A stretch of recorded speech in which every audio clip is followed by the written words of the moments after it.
Yes, brilliant. Thumbs up. Thank you very much. Thank you for attending our meeting today.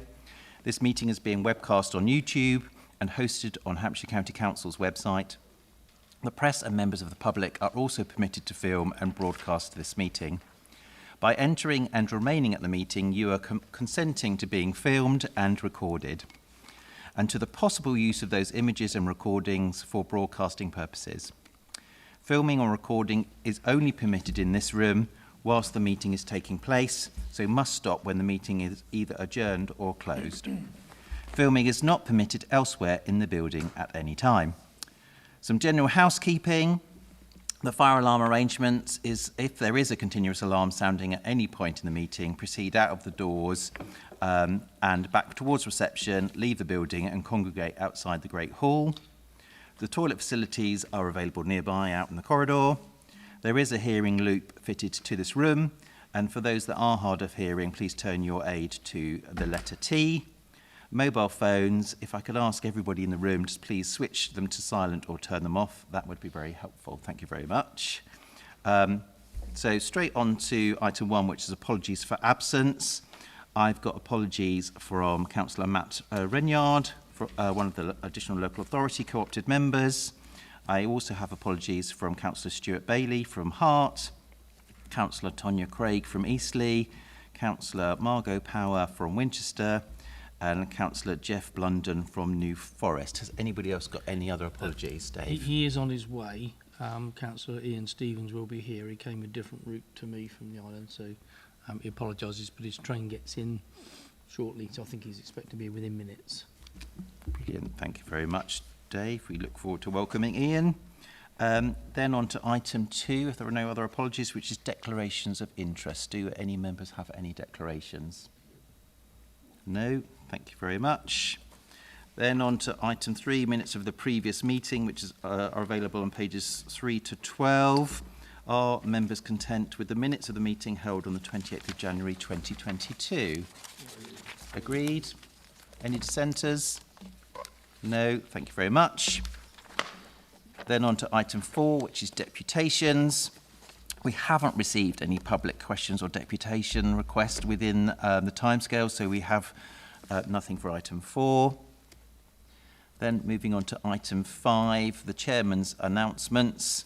So I think it's fair to say, as far as my announcement is concerned, and it has been reported in the press, that there have been conversations with the Commissioner and her office, and the panel are aware of changes to the arrangements of the PCC's office. I am aware of members' interest in and concerns regarding these changes, so I'm adding a brief additional item, which we'll call 6A, as an urgent item to the agenda to enable members to raise their comments and questions regarding this announcement. I have made the Commissioner aware that I was minded to do this before the meeting and will invite her to respond where possible, but recognise that some matters are still in progress and it won't be possible to respond fully at this time.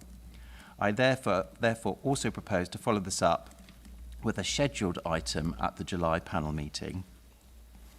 The existing item 6, the Commissioner's announcements, will move to item 6B on the agenda. So let's then move on to item 6A, which is the new item, which we've called Police and Crime Commissioner's Office Arrangements. And I would invite members to share their initial questions, if I may. Who would like to start us? Shirley? Yes. Could you just press the button, Shirley? Of course. Thank you, Chair. I think the question I'd like to ask is around the fact that in January, when the panel met, we were given assurances that the costs of the Commissioner's office would not increase. And that's always a delight to hear, because one doesn't think of spiralling costs in the negative direction. However, it then did come as somewhat a shock to find out that there were indeed plans that must have been ongoing at that time that would not only reduce the cost of the office, but would reduce those costs substantially. And I guess I'd like to know why we weren't made aware that that type of thought train was in progress, and also to ask whether or not those reduction in costs has been reflected in the budget that's been presented. Thank you. Thank you very much. As you know, the point of this committee is to scrutinise what I've done retrospectively. I am an open commissioner who wants to share information with you in advance. I couldn't tell you about the possible savings that were coming because I didn't know what they were in January. We've gone through a legal process, which we are just coming towards the end of, but are still in. And the budget that has been presented to you is based on the costs as I inherited them last year. So in effect, there would be a windfall, but you know, there are obviously redundancy costs to be paid. So in effect, the net benefit of this will be in the next financial year's budget. Thank you very much, Commissioner. I think you've answered that one, so it'll go to John next. Yes, thank you, Commissioner. Can you tell us when the reported savings of the 700,000 will be realised? That will be in the 2023-24 budget because I have to pay redundancy costs. So the payback period is just over a year. So there will be no net benefit saving in the financial year that we're in now.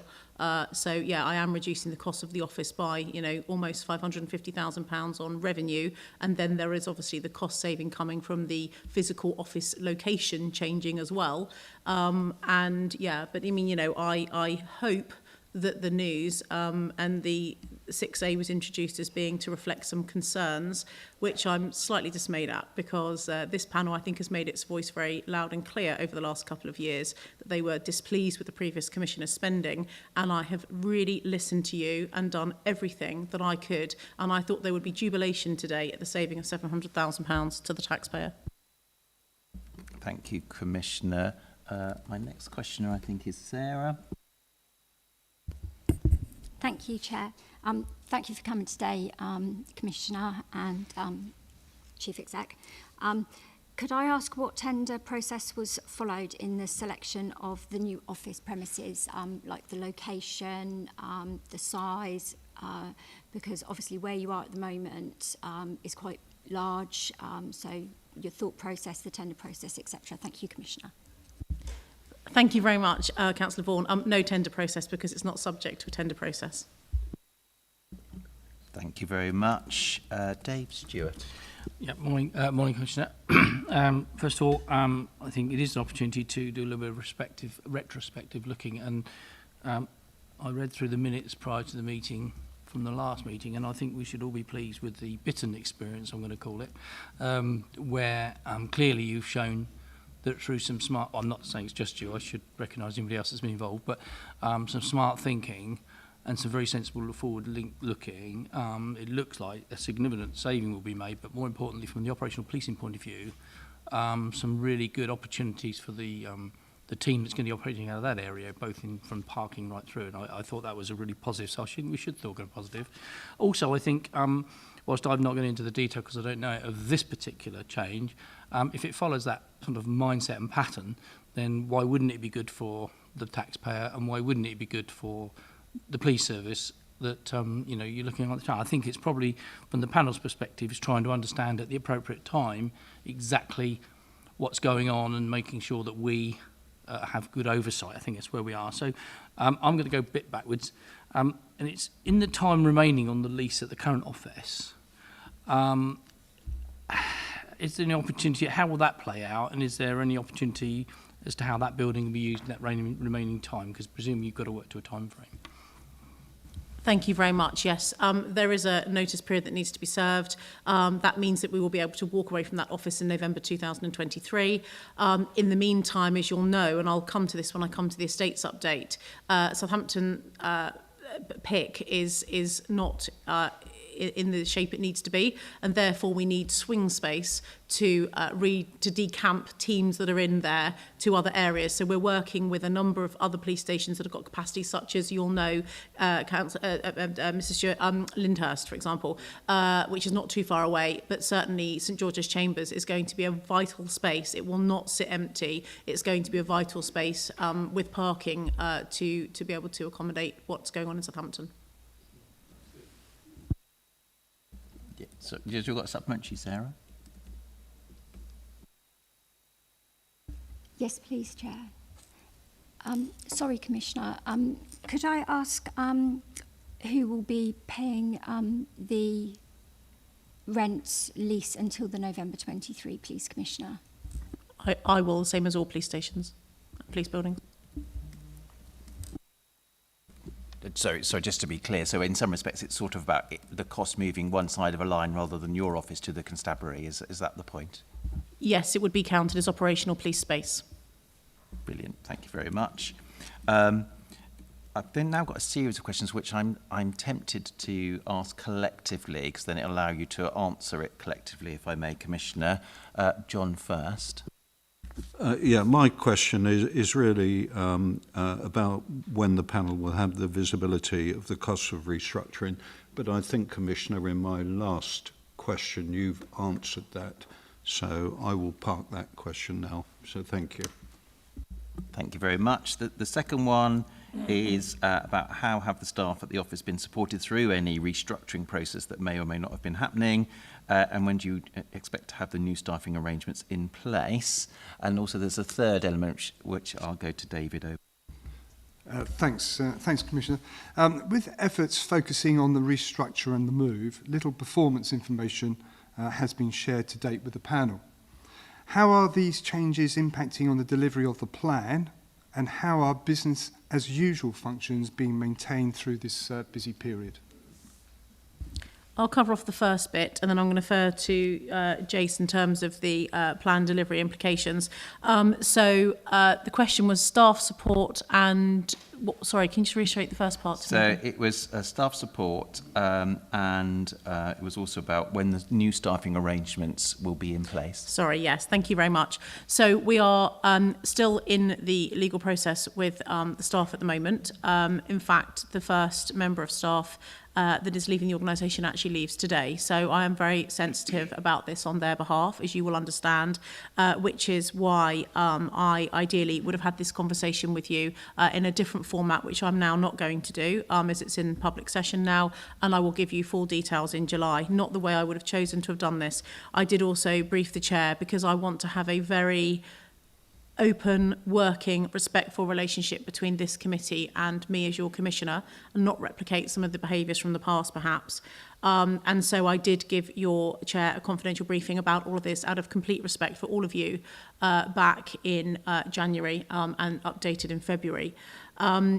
It has been, you know, it's a tricky situation, these people's lives, as you can imagine. And so first person leaves today.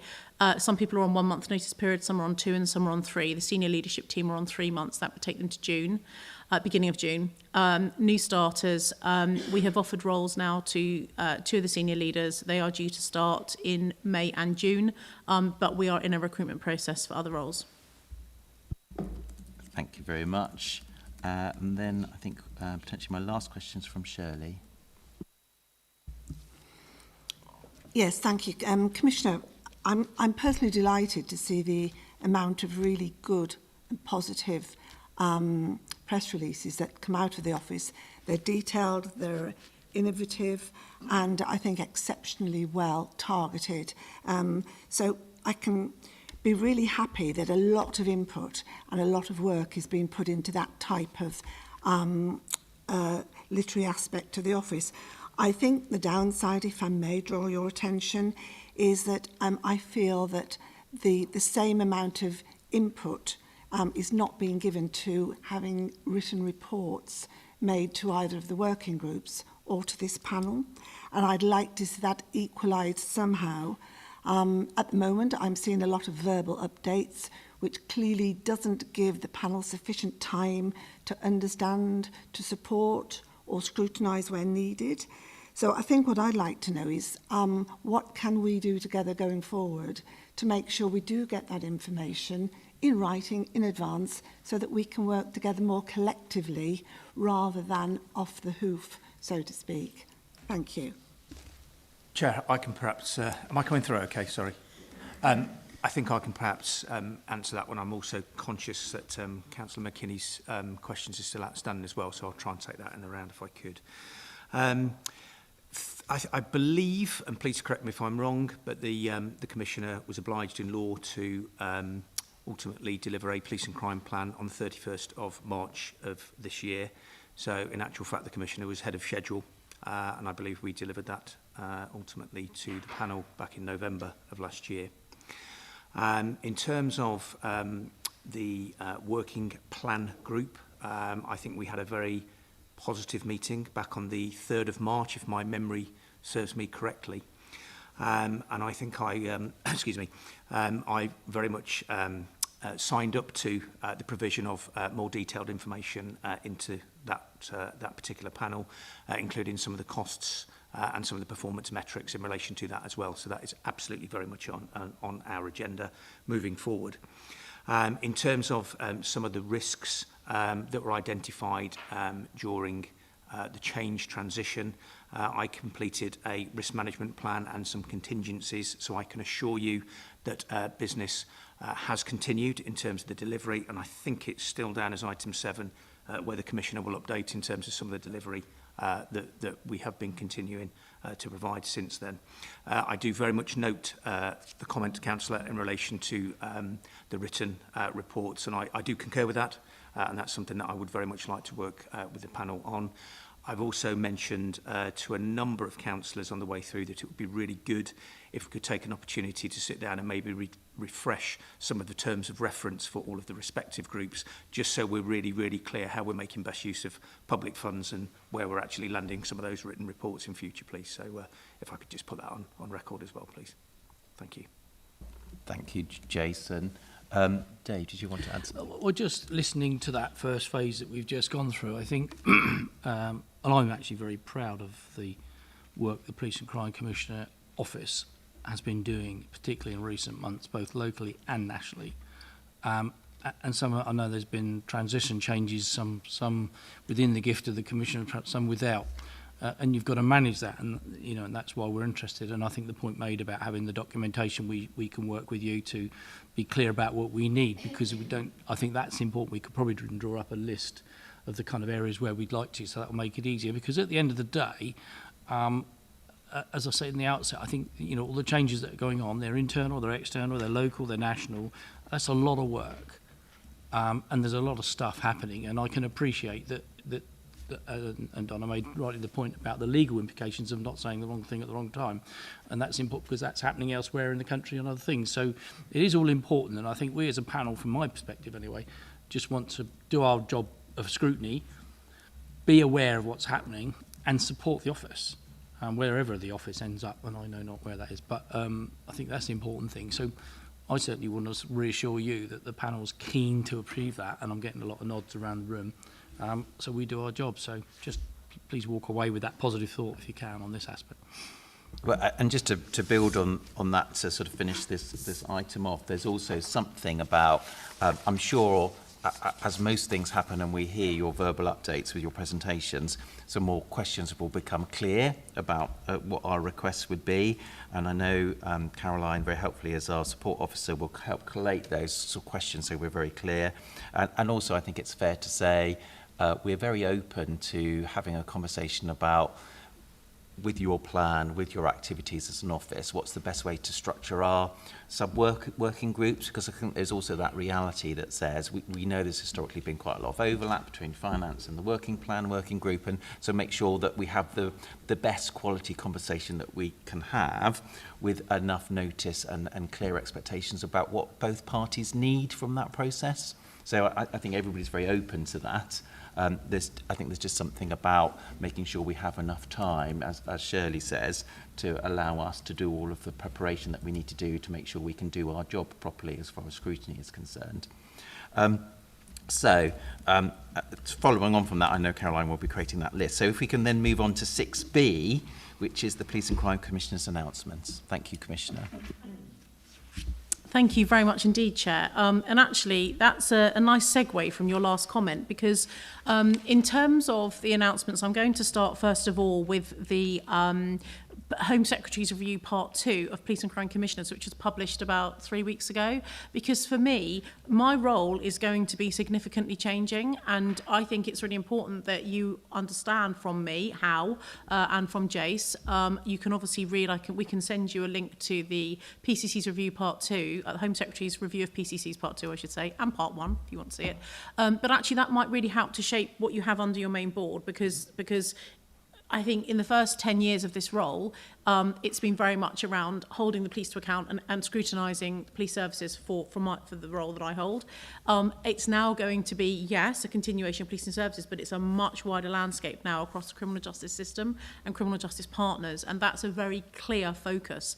The government's intention is that police and crime commissioners are owning offender managing within 1 to 2 years. So probation, not owning probation, but joint governance arrangements, co-commissioning powers of probation, and the increased powers and mandatory functions of the local criminal justice board, which I chair, and it's now in law that I have to chair, is a key part. So I'm spending quite a lot of time doing those kind of things. So I think over the next sort of couple of months, it's probably really important for me to take you guys on that journey that I'm going through in growing into the new role that the government wants us to do.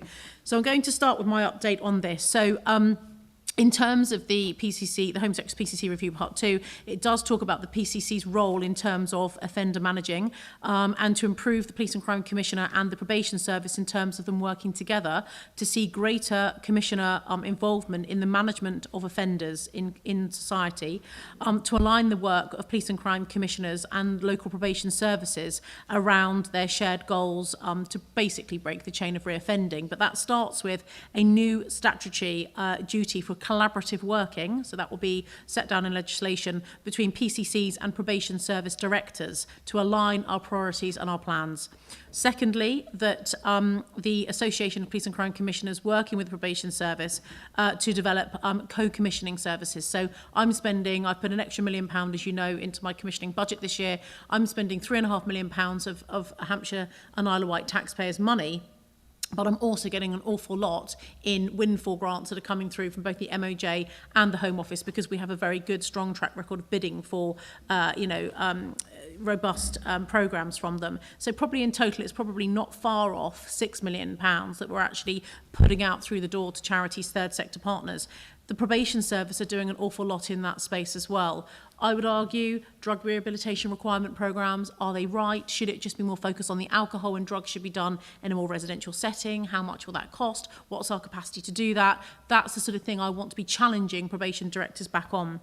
Further on, moving on from that, probation and the APCC to develop a memorandum of understanding for local data sharing, so that we can support the reducing of reoffending effectively, and there'll be guidance issued on how PCCs can work with CSPs, which is relevant to a number of you, and the communities themselves to identify opportunities for unpaid work. So please, please, please, that would be great to work with some of you that are really in that space as well moving forward.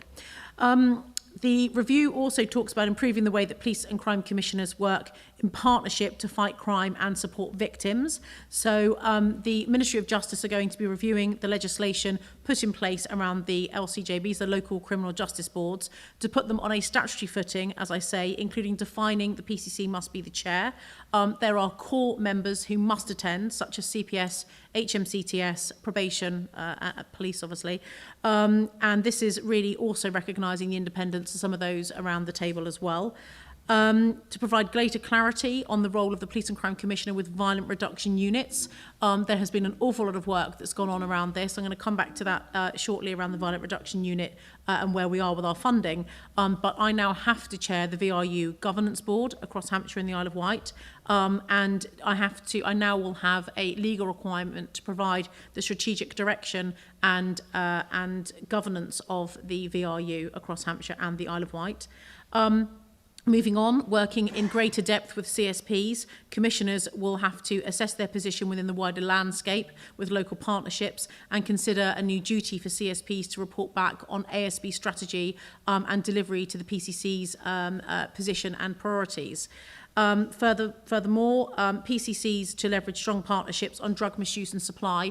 And you'll know that the government have announced their new drug strategy. So there is an awful lot of work going on, and I'm going to be setting up a specific review board. Actually, we're just going to be using an existing one because I hate more meetings for meeting's sake. Using an existing one, modifying it, and I will start chairing it as per requirement to really look at how we are tackling this very much with our public health partners, with the ICF, with Simon Bryant, working on how, again, what I'm commissioning, what they're commissioning, what the government wants. So PCCs being that interface through with the Home Office. And also there's going to be a greater requirement for PCCs to be working very closely with local government and also with LEPs. That's particularly mentioned. So that's the PCC review. Then I've attended the National Policing Board again last month, and they're every quarter. And looking at the agenda moving forward with my two portfolios, they are both on every agenda for the next year to 18 months. So I did say to Home Secretary, I think I'm going to be seeing you permanently here now. But that's great because it's only me and one other PCC that are in the room out of 43 of us, and that is Mark Jones, who is the chair of the APCC. So it puts me on a very good footing, both for the residents of Hampshire and the Isle of Wight, but also to be batting on what needs to happen. I was there to talk about CSA, child sexual abuse, and also about the violence against women and girls agenda with my national victims portfolio hat on. And I did make some points around MASHs, how they work. Referrals into MASHs can go either through a report into the police of a suspected abuse of a child or into social services if there is already some kind of relationship. Very often, as you will know, as counsellors and as independent members, very expert in this area, where you have, for example, a grandparent who's very concerned, but they know there is already a social worker, so they'll go straight to the council, get to the social worker. At the moment, across the UK, or I should say England and Wales, depending on how the referral gets into the MASH, depends on how it's dealt with, and that's not right. There needs to be, everyone around the table needs to be looking through a lens of protecting, because police will look through one lens if they're going in because there's a report of abuse, and a social worker will look through a slightly different lens. So there is some work going on there, and I'm going to continue to support the Home Secretary and the government on that. There's a VORG action plan that was published this week. Myself and my fellow national lead, Sophie Linden, Deputy Mayor of London, published that National VORG Action Plan. I've attended, I think about 10 parish councils and neighbourhood forums and town council meetings since I've last seen you. So lots of interaction going on with the public and some fantastic feedback from communities. I've also continued to meet with victims of crime through very one-to-one surgery type appointments. Some of the stories of things that are coming through are quite heartbreaking, but at the same time, there are real opportunities to learn as well on how we need to be tightening, whether it's either through policing, CPS, whatever this part of the system is that's not quite hit the sweet spot for that particular victim of crime. We have a new district commander in Fareham and Gosport, so Fifi Holson-Golsam. So some of you will get to meet her at some point. She's been in post for literally a week, I think it's a week today. And I know about your traveller encampment. I raised it with her day 3, so she's very aware. Councillor Woodward was on me on that one straight away. So, and actually you were on the call as well, Narinda, weren't you? So you were there. You've also met her online too. We've got 2 new Assistant Chief Constables, as you know, since our last meeting, and you are invited to come and meet with them after the meeting. So they're looking forward to meeting you as well. I've attended the National Regional Organised Crime Unit, the ROCU Exec Board, as I do. Lots of things going on there, and perhaps that might be a more specific session we might want to have at another point, Chair. I'd leave that to you. We invited the BBC to come out with me and Hampshire Constabulary on a response and patrol shift to really highlight the work that my office has been leading around trauma-informed practice and trying to train up police officers to become so much more aware of trauma-informed practice. We had a really good 6-minute segment on the BBC last week, and I'm very grateful to them for covering it in a compassionate way. So that was incredibly useful. I had my 3rd COP session, Commissioner's Oversight of Policing Services, with the Chief Constable, Olivia Pinckney, last night, and that has reached, I think already now, reach as in, through seeing over 10,000 people. Online we had a couple of hundred, and we had a plentiful supply of questions, which is good. My PCC awards are on the 29th of April. You're all invited, and I'm grateful to those 2 or 3 of you who've accepted and who are attending. And finally, from me, just a couple of I canter through a couple of bits of information, and Shirley, you mentioned some of the stuff that comes out of the office in terms of press releases. Since we last met, I have signed off the funding, as you know, for the 3 mini dirt bikes for Southampton. Well, not just for Southampton, they are an asset for the roads policing team. However, and there are some issues going on in Havant as well, around is it the cops in Havant, I think it's called. But they are, Southampton has a very specific issue in tackling ASB with those. Moving on, I've awarded a large ISFA contract, independent sexual violence advocate contract. That is being provided by Yellow Door in Southampton, but for victims across all of Hampshire. Isle of Wight has a separate contract, and that was co-commissioned with Hampshire County Council and Portsmouth City Council. Southampton have a similar arrangement with them. Since 2017, I think we've had in excess of nearly 3,900 odd referrals for support to our ISFA services across Hampshire and the Isle of Wight. So it's very, very needed. In terms of the Cyber Ambassador scheme and working with kids, I've been to a couple of visits, and also to really try and work with young people in terms of years 5, 6, 7, 8, and I think up to year 9 around misogyny, around appropriate messaging and language. You know, these things are on the national agenda, as you know. I announced in February with the Chief Constable the dedicated roads policing provision for the Isle of Wight, returning to the Isle of Wight, which was obviously very much prevalent to the people of the Isle of Wight. We've listened, pinned our ears back, and we've taken the appropriate action there, and I was very pleased to support that. Moving on, in March, there has been some national coverage that you will have seen around dissatisfaction amongst the members of the public across the country on anonymity of police complaints, and police complaint hearings happening behind closed doors, and also the lack of named individuals once they have been, because some of them are obviously going to be acquitted of their allegation, but those that aren't, their names not being shared. So I wrote to the LQC, the Local Qualified Chairs panel, that represent us here in Hampshire and the Isle of Wight Constabulary, to say, you know, just to reinforce that the starting position is that you hold hearings in public, and where you don't, that then, you know, really pushing for the publication at the end of the hearing to be made public, unless, of course, it would put some kind of victim in some kind of harm or whatever. So just really reiterating that point, and that is a discussion that I raised those points at the National Policing Board last week as well.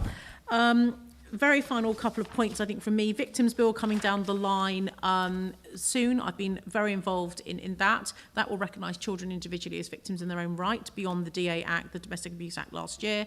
Serious violence duty coming down the line. I'm going to pause on that one until I talk to you a bit later around the violent reduction unit itself.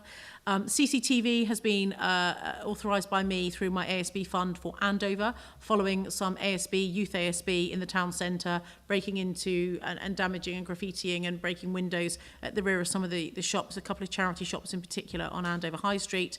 And my youth crime I've announced the Youth Crime Prevention Fund, particularly for the Isle of Wight, literally in the last 10 days, which has been very well received. That is it. Thank you very much. I know Dave's got a point of clarification. I was indicating plus from the Isle of Wight road policing, because I think that's just, I must not be parochial. I'm sure Ian will sympathise with me on that one.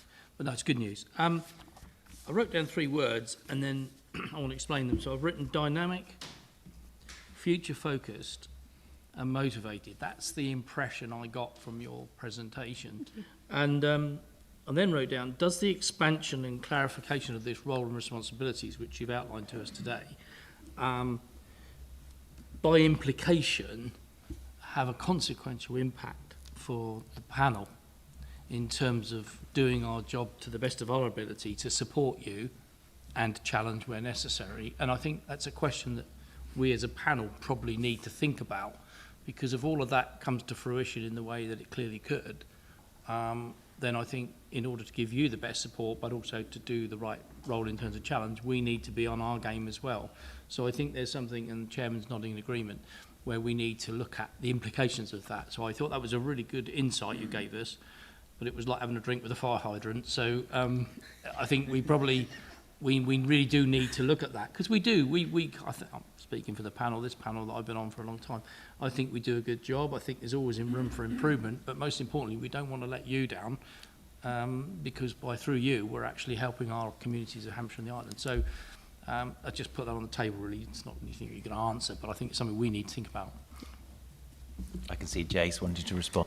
I'm going to plagiarise the having a drink with a fire hydrant, that's for sure. Thank you for that, Councillor Stewart. Just a really short comment, and I'm very mindful of the sensitivities of what we spoke about under 6A, but I would just like to, in response to, I think, to what you've just said there, is to reassure you the structural changes have been very, very much minded on and anticipating some of those national changes and the impact thereof, and hopefully we'll be able to provide at least some initial reassurance when we meet again in July. Thank you. Thank you very much, Jace. Sarah.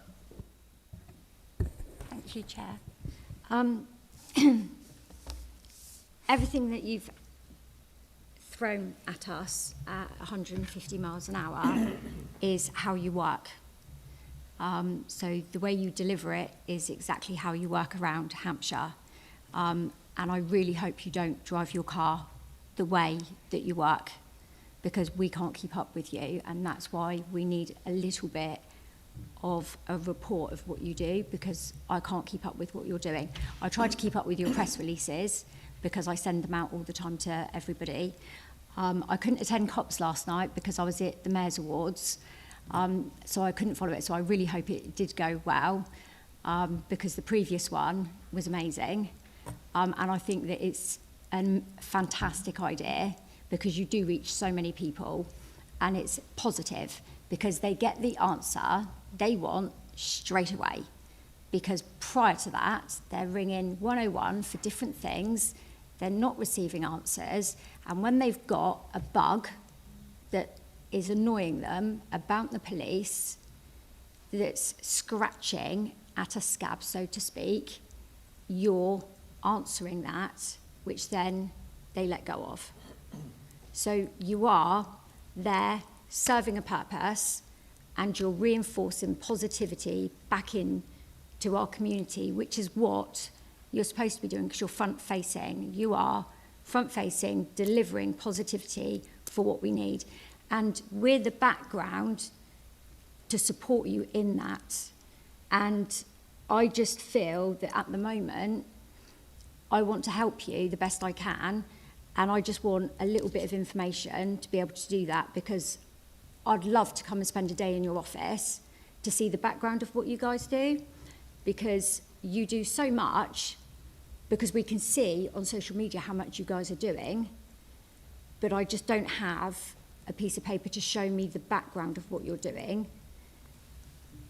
And I just need that little bit, because Donna, you are running around Hampshire delivering all this stuff, and Jason, you must be doing the background bit as well to enable Donna to do that stuff, and we just need to be behind you to support you, that if anything comes in, we can bat it out and just do that, because I think that what you're doing is a fantastic job for us, and thank you. Thank you very much. I mean, look, you know, this is what my first, second, third, fourth panel. So I think we're getting to learn each other, right? And also there's quite a number of new members on the panel, so I very much welcome your feedback. I sensed, having watched panels and spoken to a number of you outside of these meetings, that there was a frustration previously that you didn't get the information. So I have tried to be a commissioner that is telling you everything when I come. And if that's too much, I take that. No. But, you know, I don't want to be throwing, as you, to copy your words, throwing stuff at you in a barrage and driving it at you. What I want to be doing is to share with you what you want at the pace that you need it. This is your scrutiny committee, driven by you at the pace that you want it to go at. If I'm coming at you with too much information and it's coming too quickly, or it's not coming in a clear enough way, and you want the report, absolutely fine. You know, I've tried to give to you what I thought I would like to have if I was sat in your position. Having said that, yes, I process quickly, I work quickly, I speak quickly. That's the way my brain works. It always has. I have to very consciously speak at the speed I'm speaking now, because I'd really rather much be speaking at this speed, but you wouldn't be able to understand me properly. So I speak slowly on purpose, slower on purpose. So very happy to work with you. It is your scrutiny committee. If you can tell us, so for example, that feedback there, if that is a collective and you put that back to us formally in writing, you tell us, you would prefer for me to give you a report before I come here, and then you can ask me questions on the report as opposed to me giving you a verbal report. Fine, no problem. I will work how you want me to work. And the point that was touched on previously about the deep dive into, I think, Mr. Stewart, you made those comments. Great, tell us exactly what you want. You drive your scrutiny of me and my office, and we will absolutely give you what you need and probably more. And you can tell me to stop when I give you too much. Thank you, Commissioner. I think I love Dave's fire hydrant, because I love running with other people's analogies until they completely run out. It is painful. That says, actually, I think all we're discussing here really is about, there's a time when everybody wants to knock the fire hydrant and play in the sunshine and get absolutely drenched and pick up that enthusiasm and passion. There's also a reality about the essentials of water that we like it bottled, and we can have that conversation about whether that's 1 litre, whether that's 2 litre, whether that's 300ml cans, whatever that is. And that's just a conversation that we need to have so that we can manage it and that we don't just miss lots of it. Yeah. That's probably as far as the analogy goes.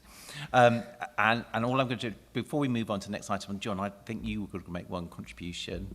Yeah, if I could. First of all, Commissioner, you're not giving us too much. Thank you for the. You do deliver it fast, but you are so much in charge there, and I think it's good the way that you actually give us all that information in a short space of time. And there's got to be a balance between providing stuff in writing, causing a lot of extra work for you, and giving us the information we need, and I'm sure we'll deliver that. But one thing I did pick up on during your briefing there was that the ASB task force have funded that CCTV, which I think is brilliant, and I'd also like to thank you for the help that they've given me in Gosport with funding some diversionary activity in an ASB hotspot. So it's pleasing to see that the task force is delivering, and I hope to see much more from them in future. But just thank you. Thank you very much, John. And just also to say, you picked up about a lot of reviews going on, and I know lots of people on the panel are engaged in community safety partnerships as well. And it's just a reminder, of course, that review has just started and looking for contributions as far as reviewing the role and the place of community safety partnerships.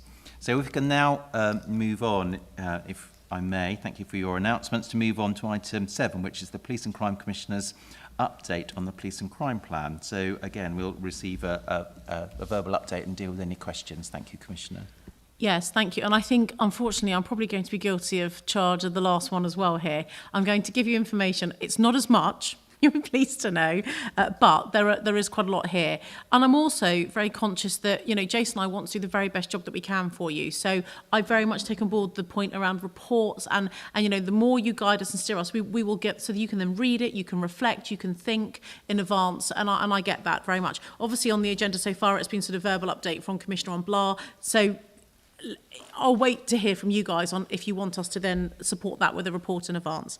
In terms of the Police and Crime Plan, you'll remember that at the January meeting, I explained to you that whilst I didn't phrase it at that time as I was putting all of my staff into a formal consultation period, what I did do was allude to there were some changes going on behind the scenes, which meant that there would be changes to the way in which we are going to be managing and delivering the implementation of the plan, and that I would come back to you in due course on that, but it wouldn't be probably until May, June time. If you go back to the minutes of the January meeting, you'll recall me saying that.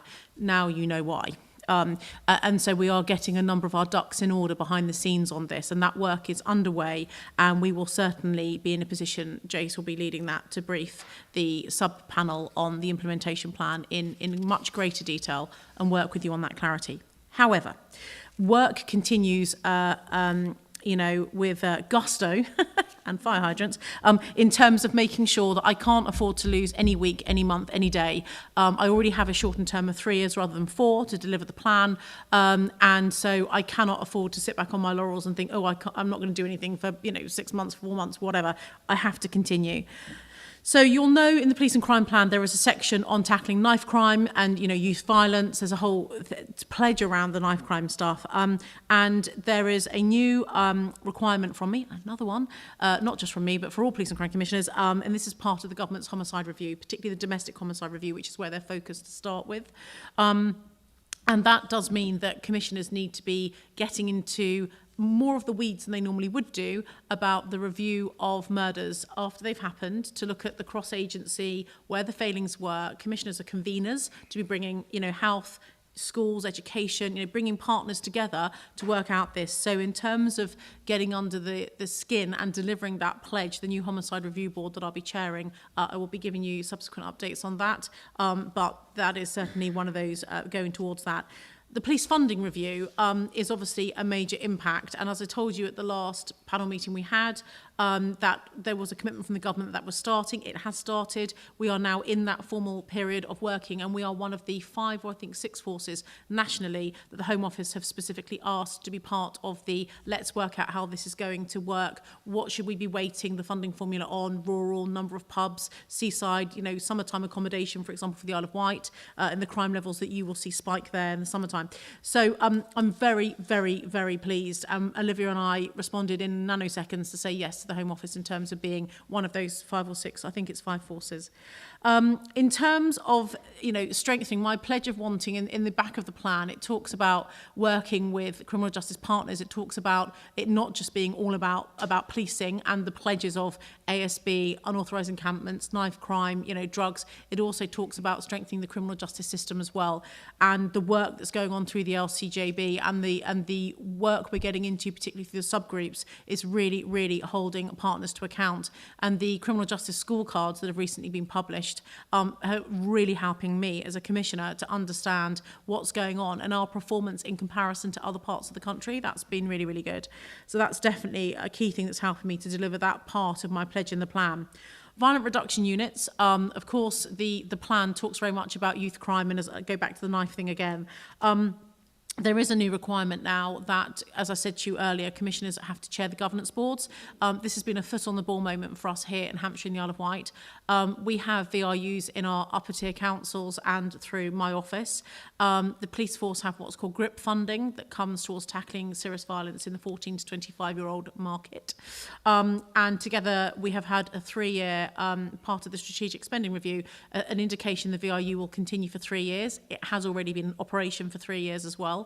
And we have had the exact funding confirmed, which started a few days ago, 1st of April, for this coming year, 1.1 million for my office, 660,000 for the Constabulary. And we have got the funding, an indication of what it will be for years 2 and 3. The government's aspiration with violent reduction units is that they will be standalone and self-funded by local areas within 5 years. Big ask. With the intervention, so with the commissioning, the charities that we are commissioning to do the intervention work for us through the VRU, we are knocking £2 million a year. Part of the £1 million extra I put into my budget was, in my mind, ring fenced with about a third of that, sort of around 300 grand, propping up this VRU work and particularly working with perpetrators. So, those that are causing the most harm in society. So, the VRU, we're in the process of going through a redesign of that at the moment, and the applications have to be back into the Home Office for our formal money to get the 1.1 million confirmed. It was the 19th of April, I think it's now beginning of May. Anyway, in terms of IDVAs, Independent Domestic Violence Advisors, you'll know that tackling domestic violence and the violence against women and girls is, of course, something in the plan that's very important. And I have made that a priority by allocating a big contract, also jointly with Southampton City Council, for that area. It came up for renewal, and it takes into consideration the requirements of the new domestic violence, new DA Act from last year, where councils now have to provide requirement for housing and target hardening around housing for victims. I've launched my female mentoring programme, so that started on Saturday last week, which you probably saw, Councillor Vaughan, from social media. Very keen to carry on doing that. And if any of you want to be involved in supporting, in fact, it was only the female members of the Youth Commission. It was open to everyone. I don't want to be sexist here, open to everyone, but particularly a couple of the female members came forward and said, yes, we'd really like to work with me on that. But we are also looking at providing professional mentoring to maybe some of the young people in society that are not otherwise engaged with the sort of services that we work with. So that's something we're doing. And I'm using the business forum, which Ranjif in my office leads and chairs as a springboard for that. I mentioned earlier, I'm paying charities to go out to schools to start this work on misogyny and VOG and things like that from as young as year 5. We've got our dedicated race policing on the Isle of Wight. Again, I repeat that because it goes to safer roads, reducing deaths on the roads from the police and crime plan. I held my trauma-informed conference on the 1st of March. And that was hugely successful. And thank you to those of you who came. And the feedback we've had from the Home Office and from other agencies across the country, not just here, has been immense. It was the first of its kind. Very thanks to the Home Office for the £460,000 they allocated to us because we bid for it.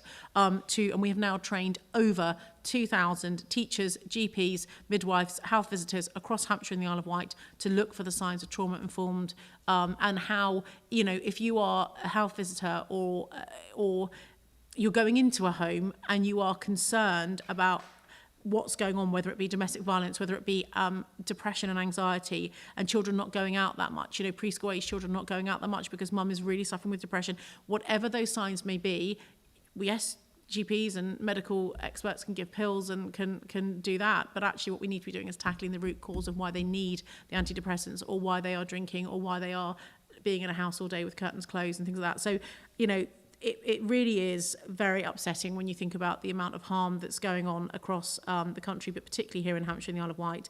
And for me, I think it's one of the main reasons why I'm sat here today doing the job that I'm doing, to help people that really, really need it. And it's not their choice to live in the less, not in a positive way for themselves. Often it's because of the trauma they're carrying from childhood or beyond. It's very key. In March, I announced £357,000 to go towards yachts, to support yachts to slightly enhanced programme around the youth crime early intervention work. That really is ramping up. So again, very much tying that back to the plan. And I launched the VOG call for evidence in March as well, which has been well received. Please do share it. Councillor Vaughan, thank you, you have shared it. But to others of you, please, we're trying to get as many people across Hampshire and the Isle of Wight to feed into that. Literally last week, I launched the new Juno programme, which is about reducing female reoffending in conjunction with the Hampshire Trust, and it really is designed to stop female offenders from reoffending. Safer Streets Round 4 has picked up pace, and thank you to all the councils who we're working with, and also some charities, because you don't have to come, charities can make their own standalone bid, but they do have to just run it past the OPCC office first, but they can do that independently. Hardway residents, police and crime plan, tackling that ASB, that is a specific project I'm doing through the ASB task force as well. My annual grants round of another £1 million, that closed on the 4th of January for the bids. We've scored, I'm pretty sure the charities have now been notified by the commissioning team. And I'm really pleased to confirm my final point on the update from the plan is that, tackling reoffending and working with perpetrators and reducing the number of victims that we have in our communities is surely a sensible thing to be doing. Prevention is better than cure.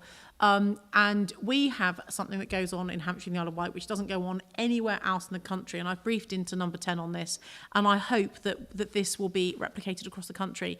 We fund 3 IOM houses, integrated offender management houses, run by the Society of St James.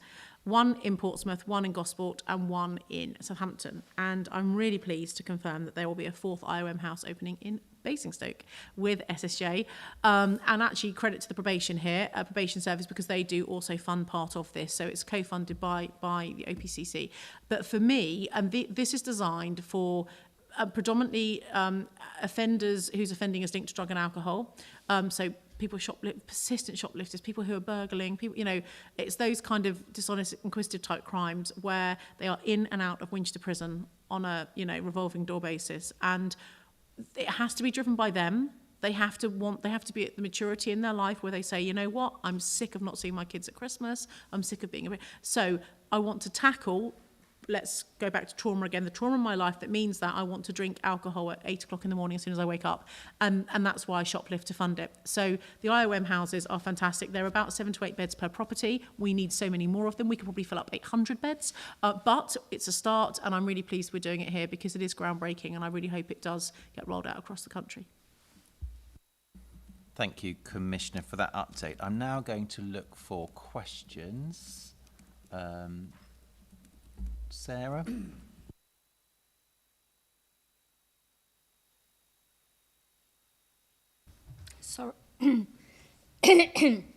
Sorry, Chair, Commissioner, I've lost my voice there. Another rapid response. Thank you so much. And I do like the way you deliver, Commissioner. It's just I have trouble keeping up with my handwriting. With regard to your young crime commissioner, perfect, yes, love to be involved. And I love hearing about all your initiatives. With regard to your domestic violence that you've issued to Southampton, could you just tell us all a little bit more about that, if possible?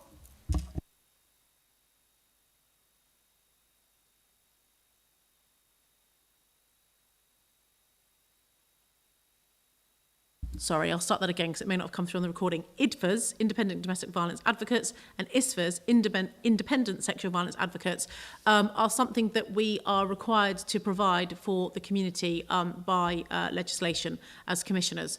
And they are there to not do the therapeutic counselling side of somebody who is a victim of domestic abuse or serious sexual assault or rape, but they are there to hold their hand through the legal process and the investigative process of what goes on. And so the Victims Bill that I mentioned earlier, I think it's almost certainly going to recognise IDVAs and ISVAs through the court process so that victims have the opportunity to formally, an ISVA can go to court with a rape victim anyway, and very often, in cases they will do if the victim is asking for it. But this will make it a much more commonplace where the judge will recognise specifically, not calling them to give evidence or anything like that. It's much more emotional support.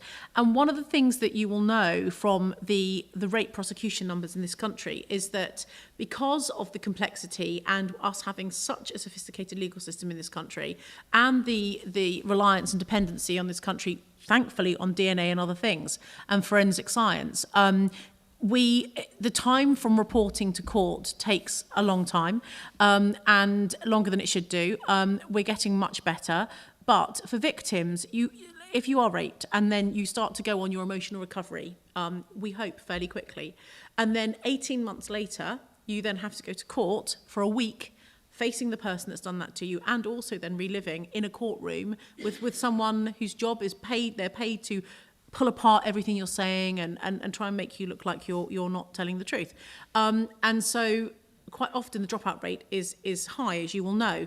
And actually having an ISVA there, if you are a normal person, you've probably never ever been inside a courtroom before. If you've never done jury service, you've never been in trouble with the law, you're going into a courtroom. Most people, having been a magistrate for 16 years, and there are others of you who've been involved with the court process, some people will come into court and they will get emotional. Their eyes will well up when they walk into a courtroom for the first time, because of the overwhelming presence of being in an austere room with the crown above the bench, and it can be a very overcoming experience, and that's why I think a lot of the victims do fall away, because one, they're on a journey of recovery themselves, but two, the ISVAs and the IDVAs are really there to, particularly with domestic violence, when you've got interim restraining orders, people in remand. Then they're let out of remand, they're back out in the community, but they're still not convicted yet. Is the interim restraining order going to get renewed once it lapses if you haven't had the trial yet? It's just a cacophony of issues, and that's why they really need that hand-holding. Thank you. Now looking for questions, Dave. I echo what John said. I quite like your style of verbal update. I think it's a lot of information, but actually each of us has probably got an area of interest which, if we're listening in, we can pick up on that hand. And it is recorded, so I'm thinking about not causing more work than we need to. You know, I was just thinking, oh, I could have a copy of Donna's report, that'd be quite handy. But then we need to sort of slow time, think about what was said, and then I think that's when the questions will come back. So there's something in there we can work that up with. And also, if any public response came in from watching this, we could incorporate some of that. So you're getting measured questions, but I wouldn't want to cramp your style, I think, because I can imagine you've got all this stuff going on, which somehow you cope with, and we need the information, but you need to be able to deliver it in a way that suits you best. I mean, you know, I've got used to the PowerPoint presentations of the past, and I'm quite comfortable with the Donna presentation of the current because it gives me the information. I don't need to have lots of pictures. That's a personal style. But I do have a couple of just questions off the back of the plan, which there's two aspects I have been thinking about. One is, can you reassure the panel, or can I be reassured that the relationship with the Chief Constable has been maintained and developed? Because that is a crucial part. I think as a panel we need to know we've got that positive relationship with the Chief Constable. And the COPS sessions that a colleague mentioned earlier, have they been, in your eyes, the success that you hoped they would be? And then this is where it probably takes us into some of the documentation we talked about. The internal management of performance, which is currently monitored in some form within the OPCC. There may be meetings, there may be minutes, I don't know. How is that going? And that may be useful. So is those two questions okay, clear? Yeah, I'll do Chief Constable and COPS, and then Jace, perhaps you could do the internal management performance. So in terms of my relationship with the Chief Constable, it's good, yeah. I mean, we have a very professional relationship, obviously. I have a catch-up with Chief Constable on a Monday or Tuesday morning, first thing, depending on both of our diaries, often a Tuesday. And that gives her the opportunity to brief me on anything operational. So, for example, the stop oil protests. I mean, actually, those I got briefings on the day because, of course, it was a major incident going on in Hampshire. But there are other things. You know, the government are currently consulting on the policing protocol order. So after lunch today, I'm catching up with the Deputy Chief Constable, City Solicitor, on the government's consultation of the tightening up of the wording of the policing protocol order. So there are lots of things like that we go through. You know, if I've got any concerns about anything, we often talk about what's going on the national stage because both of us are players on the national policing stage in terms of she is national lead for local policing. So you know, I'll hear about who the likely new DG of the NCA is going to be. So so we are constantly feeding information to each other. There are things that clearly we don't, you know, particularly agree on, like PQF. You know, I'm not a big fan of degrees for new police officers. She is, but you know, that's fine. I think it's healthy to have disagreements and have different opinions on things. We catch up about things that are financial. You know. There are different things that, like the homicide review stuff. One of the things we spoke about this week was me saying, okay, following the meeting I had with the policing minister last week, National Policing Board, that we were all written to commissioners about the new requirements. Chiefs were copied into it. So how is that going to play out? How are we going to orchestrate that? I don't want to create more meetings. I'm really, really against that because my diary is so full of meetings. So there are 3 different avenues for reviewing homicides in Hampshire and the Isle of Wight. And so actually me just kind of taking over one of those would be much easier than creating a 4th. One's very getting into the weeds of what happened, and that's an operational, that's for the Constabulary to do on their own. But yeah, so, you know, there are, yeah, I have a good relationship with her. No issue at all. In terms of COPS, yeah, I mean, I think they are going well in that it's real time.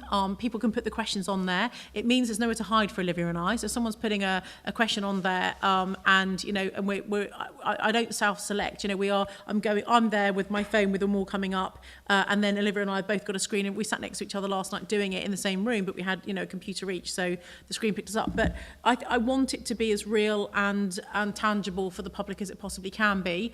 I also want to keep it quite quick and punchy and fresh, and you know, I think perhaps maybe questions and answers could be a slightly tighter. But my only hope to improve it, if I was a bit disappointed, is I'd love another 10,000 people watching it all at the same time would be great, but I don't think I'm going to get there. But other than that, but actually it's very interesting the number of people that watch it after and then comment subsequently after as well. I think the previous session we did reached, I think it was approaching, I think the head of communications at the Constabulary told me it was in excess of nearly 20,000 people. So, yeah. And I think, sorry, just using that example, some people like here will get your briefing and we need to go away and kind of process it, and then think, actually, that's a really important question I've got there, and then we can come back at you. And I wonder if that would be more valuable than trying to get you to do a prepared document beforehand, when actually you're better in free flow anyway, because I can see you downloading lots of thinking. So as I love the questions because I learn from your questions as well. I feel as though I need to speak a little more quickly now on this point. No? Sure. Okay. Well, and I think it's also, you know, I'm sitting here on my hands because I think we also have to be really aware of, there's been lots of comments about style and preference, and I'm really focused on accessibility. Yes. And actually I do worry about panel members if somebody was to have any sensory challenges. I worry about people having ability if they've got knowledge and awareness, because like many systems, it's full of acronyms. We have the benefit of lots of retired police officers who do a lot to help us, who are lay members and haven't been that involved professionally in the criminal justice system. And I think there are all of those things that we must also be acutely aware of. But Jace, you were going. Yes, I was just going to pick up on the point about the management of performance. 4 really quick points, if I could. Firstly, just to reassure you that throughout change, we continue to maintain our seat at Hampshire Constabulary's Force Performance Group, which is absolutely critical in terms of the management of performance throughout and across the board.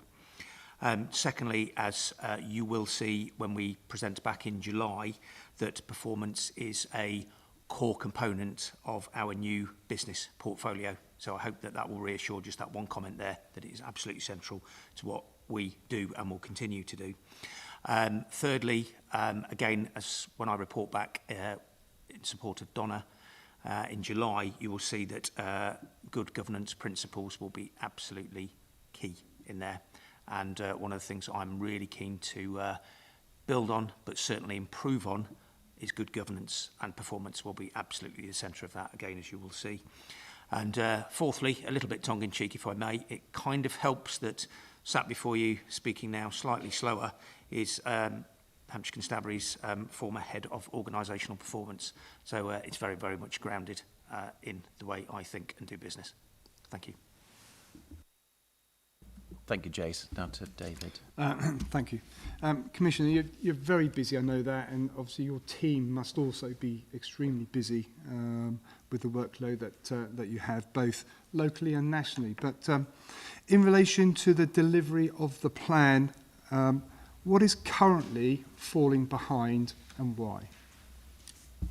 As far as I'm aware, nothing. We're ahead of schedule. Okay. So again, just talking about delivery, is there anything in the plan that you are currently concerned about?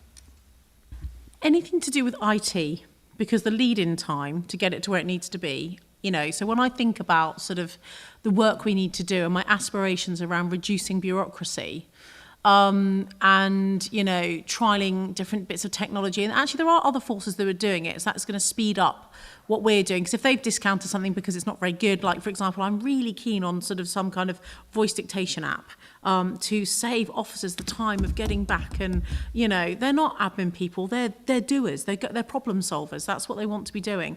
And so anything I can do with that, and I think there will be some wins between now and May 2024, but probably because of the nature of who I am, I want to get there really quickly and I want to deliver that. And I do worry that because the solution of some of those things is out of our direct control, because we need IT software development people to do some of that stuff for us. Yeah, that's something that I think needs quite specific work. And I think when we come to you with some information around, priorities and planned delivery, which, as I said to you back in January, I need you to give me a few months to do this. But reiterating a point Jace made earlier, the legal requirement for my police and crime plan to be published was actually last week, the 31st of March. There are honestly lots of commissioners that did it last week. And for the Home Office perspective, we are now moving into proper police and crime plan delivery. I knew I had to get my budget done. I knew I was going through this restructure. There's been a number of things I've had to do. I haven't stopped. You've seen I'm carrying on with all of my plan delivery stuff, but you will see a much different tone to this now moving forward when we are now into what is formally recognised as the plan delivery stage. Thank you, Commissioner Narinda. Thank you, Chair. Before I start, I've made so many notes throughout both of you updating us. And I've worked with Jason for a number of years in my day job. So when you just said the word doers, between you two, you are certainly that. And we can see in what, you know, has been communicated, whether it be by social media, press releases, everything, that you are working at 100 miles per hour. It's phenomenal. We're really proud to have you as our Police and Crime Commissioner. I wouldn't want you to actually undertake death by presentation at any of these meetings or produce information for producing information's sake, as we have had in the past. What I want is to be able to fulfil my role on this panel, as I'm sure my colleagues reiterate that sentiment and that inclusivity that the chairman spoke about as well. And in order to do that, I just think it's a simple living document, which is an implementation or delivery plan, because you've set out a phenomenal police and crime plan. And actually, we've all been involved in ensuring at that consultation stage that what we want from a local perspective and, you know, our regional perspective, that it's fit for purpose. Now, I just want sort of like our go-to document or somewhere that I can direct my residents to, because we know that you're delivering. We get these updates, which, you know, I'm really, really happy with. But actually, when the person on the street says, what's Donna Jones achieved? I don't have to recall, you know, these public meetings or go to your press releases. I could just direct them to a RAG stated implementation plan, which I'm sure Jason's working on and, you know, doing as business as usual. But just to have that go-to, or our Bible, as it were, going forward would be really handy from my perspective. I'm really getting that loud and clear from the panel. And whilst in terms of the government department that I suppose I answer to, that's not needed yet, because the plan came forward in November, I totally understand why you're feeling, well, where is it? Because the plan was there. I can't go into any more details now. I was going to be briefing you informally, and I'm not going to do that now because I don't think it's right to, because it's on the public agenda about the questions you put to me under 6A. We are doing it, but because of the changes in the office, it will be coming to you in May, June time, and you will absolutely have the document that I can really sense you're all craving. You will have that. For operational reasons behind the scene, the work has been going on and is happening. I just need to get that into a format to give it to you when I have the right personnel there doing that for me. And I think that's probably about as far as I can go, but I absolutely take on board your point. And I will just say, I do work at 100 miles an hour. I have also had a major operation since the last seeing you that took me out of action. I couldn't drive for 5 weeks, and it was a major operation. So I have been doing all of this subject to also being in hospital for quite a period as well. Narinda. Thank you. I mean, I do feel that there is stuff we can do as a panel in revisiting our governance structure and our terms of reference, because I think there are roles, responsibilities, committees at the moment that probably aren't fit for purpose, and that we could tweak a little bit to actually get to the point where we're happy with, you know, what information that we want going forward. Yeah, and just before Jace responds, because I see he's like, stop doing, hold on. And just to share that, because we've had some informal conversations, and let's dive into that says historically we've done finance a work plan, and actually we've already had some initial conversations about whether that turns into performance monitoring, which will then look at how that works and how effective it is. And there's all those sorts of things that we haven't got an answer yet, but we'll be really happy to have that conversation, because it does need to work with your structure, and it does also need to complement what's coming in out of the plan and the implementation plan as well. So that's certainly in our thoughts. Jace. Thank you. And I was just really going to probably answer both of those points there, really, or add to those points, is that it will probably hearten you to know that I've had some early conversations with both Assistant Chief Constable Lucy Hudson, who ultimately is responsible for that area of business within Hampshire Constabulary, and also with Deputy Chief Constable Ben Snuggs, who ultimately is responsible for force performance, to align our oversight and scrutiny of Hampshire Constabulary with ultimately some of the oversight and scrutiny that you might wish to provide in relation to the work of the Commissioner and I, which all feels like a very, very good and positive direction of travel that will make best use of ultimately all of our time and provide good public value for money, I believe. Thank you very much, Jace. I was going to go to Ian first, who's got a question. Then I come to you, Shirley, if I may. Not a good presentation, I had. 2 times 2. Very good indeed. And Jason, I know you're working extremely hard to support and assist the direction of travel. We haven't had an update on, I suppose, the impact that you're having. I take it that July will be about the time that we'll be getting that. So I've tried to balance, as we all do, as who are local authority members, the financial input and the outcomes. And I'm a little bit concerned that we're doing great things, and I get all the releases. I look on Facebook as well, and I see what's going on. I didn't volunteer for last weekend, I'm afraid, but I didn't think that you want me to be involved with it. So that was one of the points, Donna. But I'm just a little bit concerned that there's a lot of work going on, and we're coming up to the 12-month mark of your term, and as you say,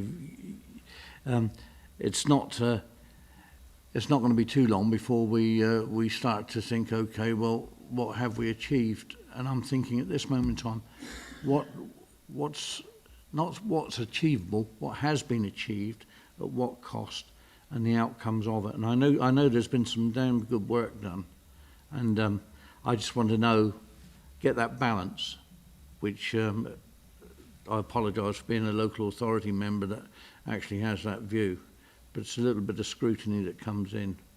Might be a bit too early for you, but really we need to know when on this horizon, or short term or medium term, we're going to hear.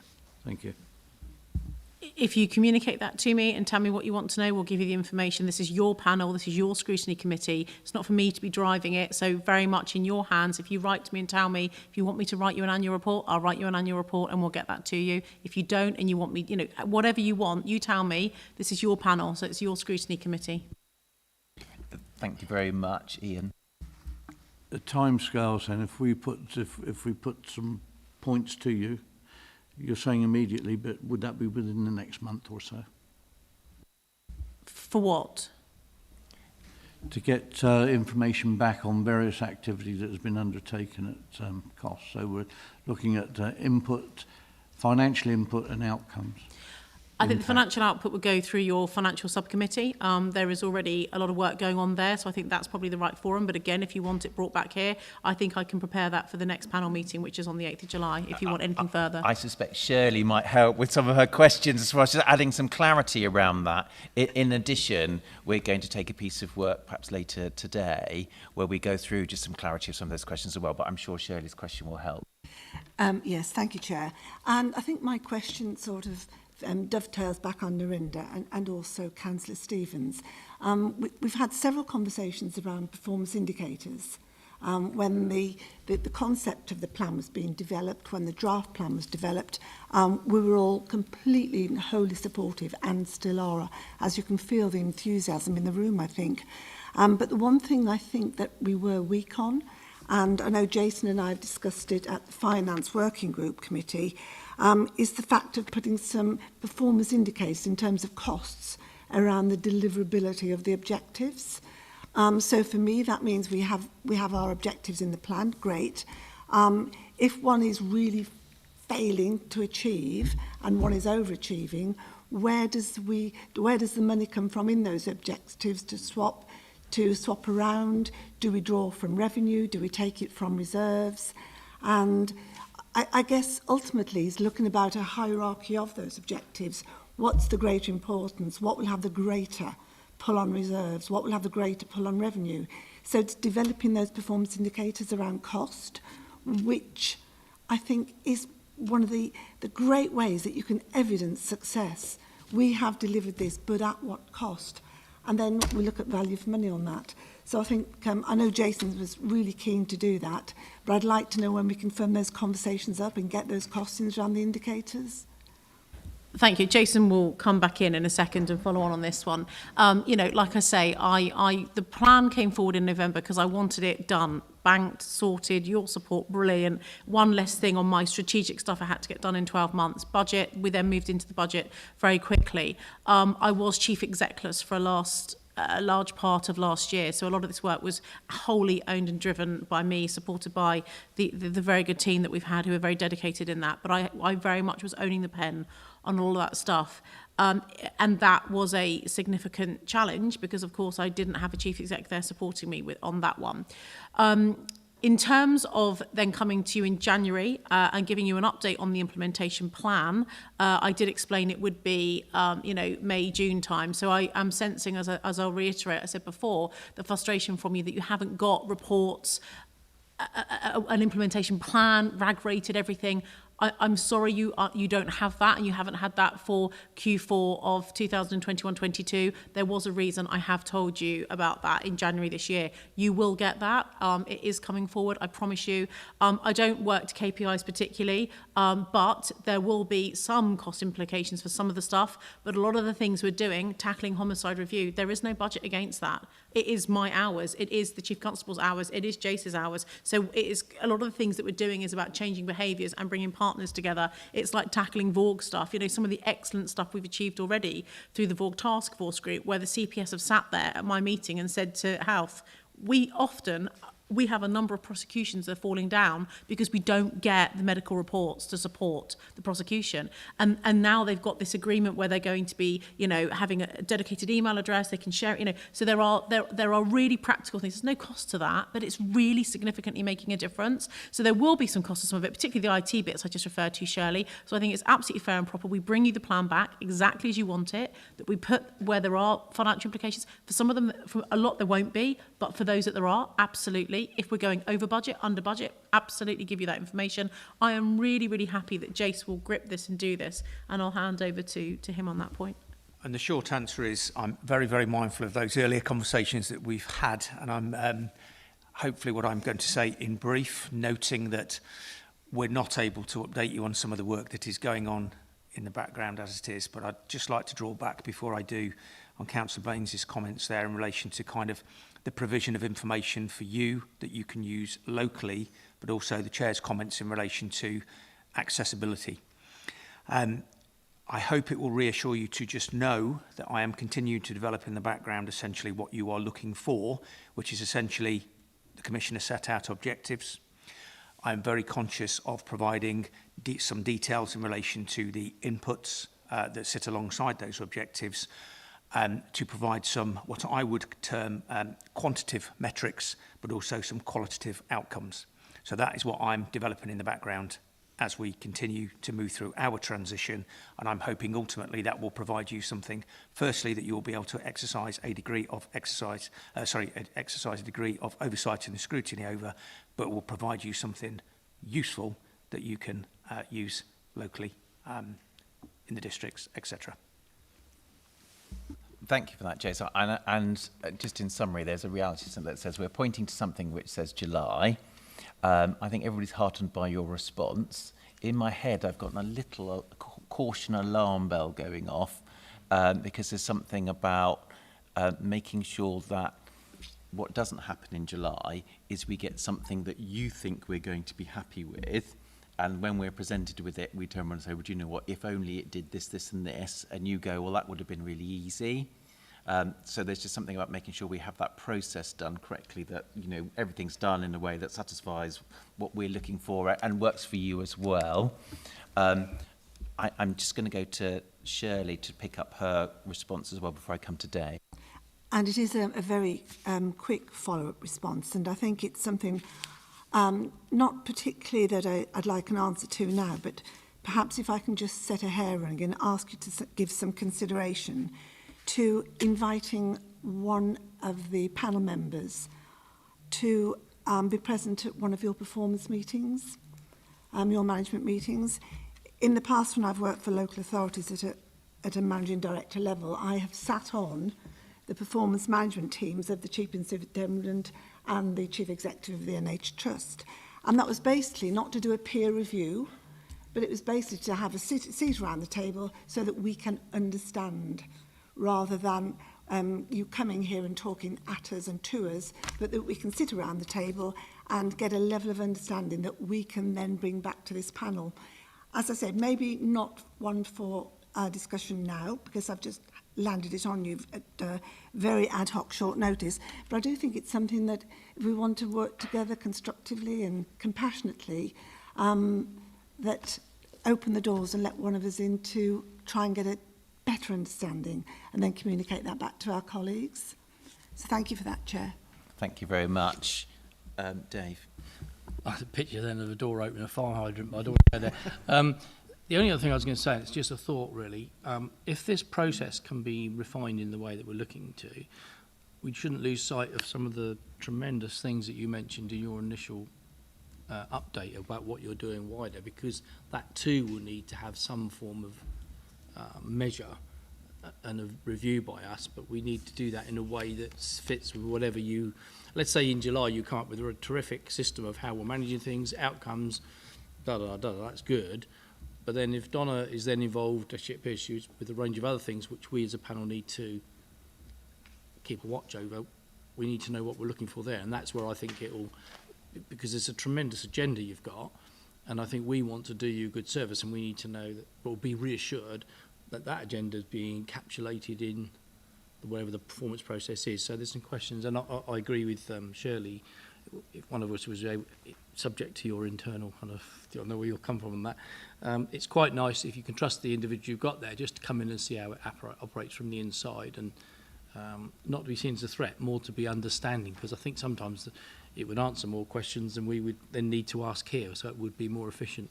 But they may not always apply, and I've been on various meetings where you certainly wouldn't want certain people, so it's all about timing at the meeting or whatever, you know, just an idea. Thank you, Chair. Thank you, Dave. I don't think we need a response from the Commissioner and the Chief Exec. And just before we move on, I've got one last hand, which is Sarah. Sorry, thank you.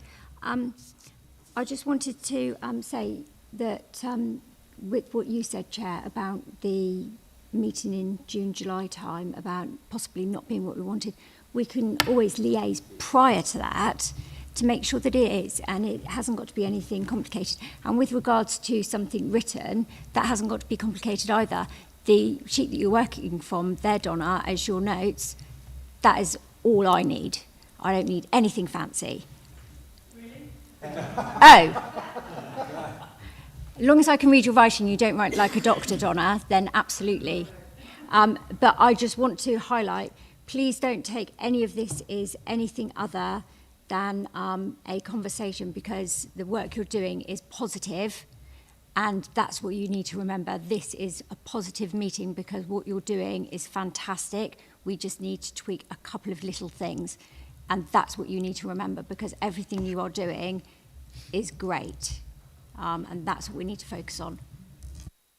Yeah, I mean, I don't take it as a negative. I mean, you know, without wanting to be disingenuous, I turn the mirror back round. It's your committee. You tell me what you want. If you want reports, I'll give you reports. If you want a blended report, Shirley, I think this point Shirley and Dave were getting to, with a report, and then I can add to that, so you still get your verbal update, but it gives you a point to be able to read it in advance, absorb, think. Do you want to go a bit deeper on that? Absolutely. I think, you know, I'm new. Quite a lot of you are new. This is an opportunity, isn't it, to reset. I know you didn't like the previous bit the way that much, is the impression I'm getting. I might be wrong about that. I am very, very happy to amend my style to make it as easy for you guys to follow with your busy lives, with everything else you're doing as well. So let's work on it together. I'm very happy. Your scrutiny, you tell me how you want me to do it, and we will do it. Brilliant. That's a wonderful note to finish on. So I just ask for the panel to look at the recommendation, which is the panel notes the update from the police and crime plan. So we're all happy to note that. Brilliant. Thank you very much. Now we'll go on to item 8, which is the Police and Crime Commissioner's update on the estate strategy. Thank you, Commissioner. Thank you very much. So this one is going to be far shorter, and I will speak less and slower. And we do have fire hydrants in police stations as well. In terms of Bitton police stations, the formal opening is not next week, the week after. It's on the, I think it's on the 20th or 21st. You're very welcome to come along if you want to, all of you. I can share details. I think it's 11 o'clock in the morning. But it is hugely positive, and I'm really, really pleased that we are able to open a new police station within my first 10 months, and to announce that within my first 9 months of being your commissioner, as well as saving money, restoring roads policing on the Isle of Wight, being ahead of our recruitment target of those 600, all the things that I have been able to achieve. It is now business as usual in terms of the NME programme, so the testing of all the electrical, fire, all those bits and pieces. So the buildings are legal and they're where they need to be, and I'm very happy with that bit. We are doing some tree planting at Netley for the Queen's Diamond Jubilee, as many of you will be doing through your council. So we are doing our part there as well. Storm Eunice was not too unkind to us, actually. We did have some issues, but they weren't particularly significant. We are just about to, I've just hit the button on a £1.2 million refurb of Vickery building at Netley, which is the call centre which some of you have been to, and I think I've got it on my work programme to invite you guys to come and have a look around that and spend some time there, which I know you've indicated you would like to do. And so Vickery, if you remember when we went, those of you that came to the firearms building, when you, the Marine unit, when you got dressed up in there before we went out on the Marine unit, as you drive into Netley, and we kind of turned into the Inkerman building. Vickery is just before that, so as you drive into Netley, it's on the left-hand side, and it just needs a load of stuff doing to it. So that's a £1.2 million project we've just literally started, and because of that, some of those call handlers need to be going elsewhere around the police estate. So we're getting that done before we then move on to Southampton, because of course we've also got the overflow 999 call handlers in Southampton PIC as well. And then moving on to the PIC, of course, a massive piece of work that has been something that's been in the press since I've last met with you in January. The building really, I'm sure you're going to ask questions, so I won't speak for too long on this one, but, it really is not in a great state. A building built before commissioners were in existence. It was signed off by the previous police authority, very much under the project management of Hampshire Constabulary themselves. A number of issues, and the most cost-efficient way for the public to put it right is to decamp, which is a significant piece of work, particularly when 1/3 of our custody cells in Hampshire are obviously there too. So we're having to work on overflow cells, and thank goodness we do still have police stations that have cells in them, although they've not been operational for 4 or 5 years. And the final point is Gosport Police Station, as I mentioned to Councillor Beavis before the meeting started, that that is a police station that was sold subject to contract of planning. Sale agreed subject to planning in June 2017. The person that was buying it is out of contract in spite of an extension and some leniency on the part of the OPCC. Obviously, it's something I inherited. It wasn't a sale agreed by me.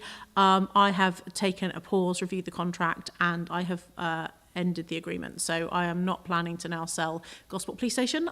So that will remain in the police estate, and I'm considering other options for that. And I will bring a more comprehensive plan back to the panel in due course, but certainly looking at options to try and support particularly new recruits as well through that building.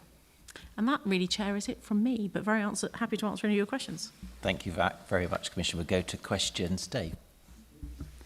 Commissioner, with the increase in fuel and utility costs, what impact is this having on the state's running costs and the management of the constabulary's fleet?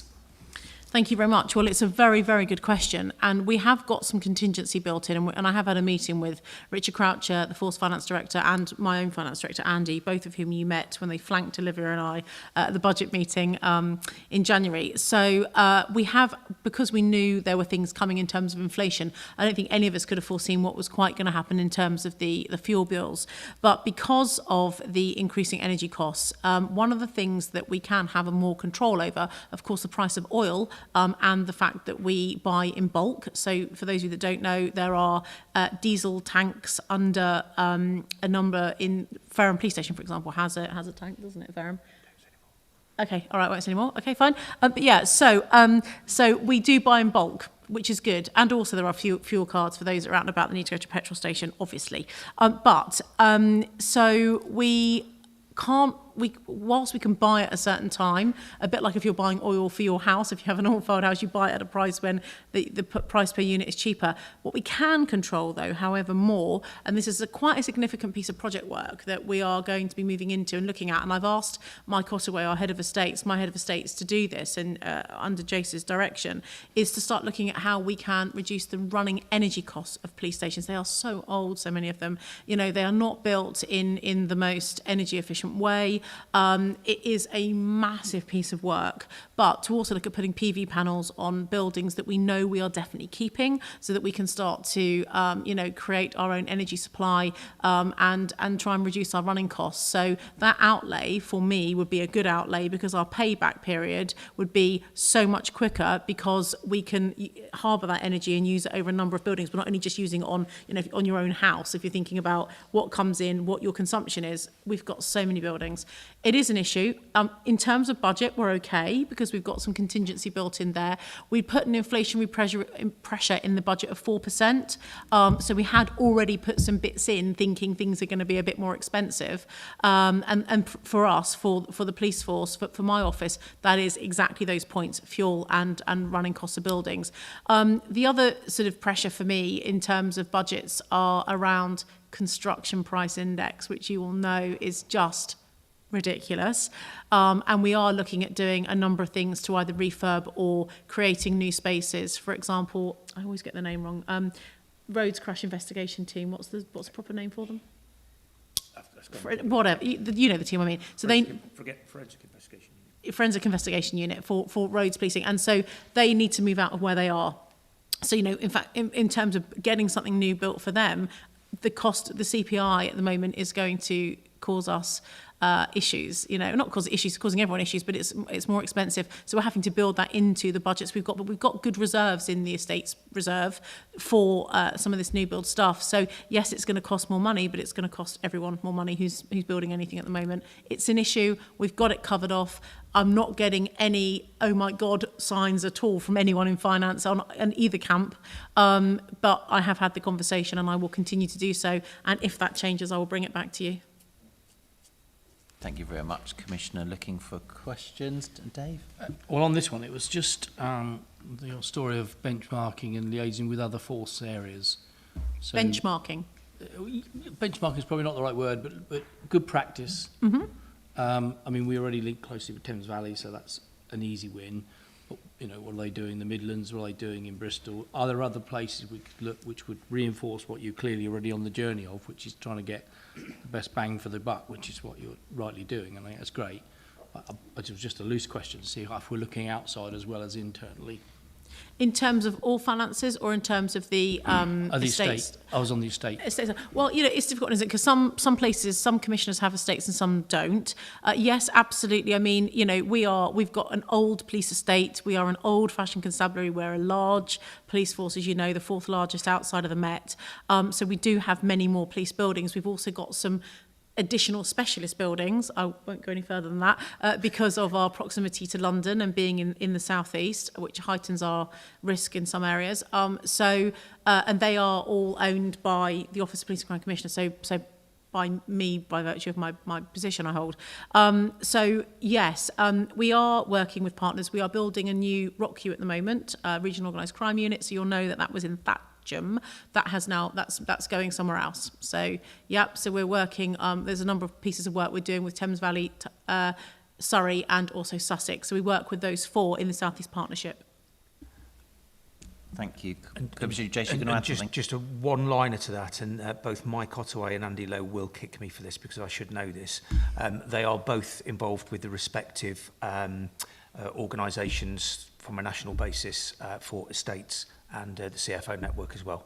I just cannot remember the acronym for trying. I'll let you know. Brilliant. Thank you very much. Then I'm going to Trevor and then John. Yes, thank you, Chairman. At the last meeting, where the PSAC was set, you highlighted the need to bring the estates up to date. And I guess in that respect, you talked about you've got 500 police stations to look after in that way. 130. Sorry, I thought you said 500. I thought that was a lot, actually. 130 then.